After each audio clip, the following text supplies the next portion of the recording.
ସକାଳ 9টাରେ କହିଥିଲି ମୁଁ ମୋର ବ୍ଲଗ୍ ଦେଖୁଥିବ ଯିଏ ସେ ଜାଣିପାରିବ ମୁଁ କହିଥିଲି ଏଇଠି ସେ ଛୁଇଁବାଟା ଛୁଇଁବ ମାର୍କେଟ, ବୁଝିଲେ ନା। ଦେଖ ଚାଲିଛି ତାର କାମ ସେ କରିଛି। ତ ମୁଁ ବି ନୂଆ, ଧୀରେ ଧୀରେ ଶିଖ, ସବୁ ଜାଣିଯିବ। ଆସିବ ଆସିବ ଆସିବ ଆସିବ।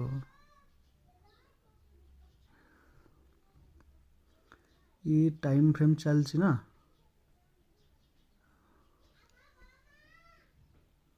देखी चलतु। ये भी अच्छी मत सका सका केते मिला जानसन ना, मोर अच्छी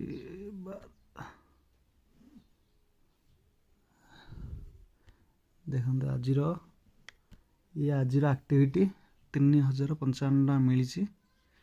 ये फेंडो रियलाइज प्रॉफिट 3055।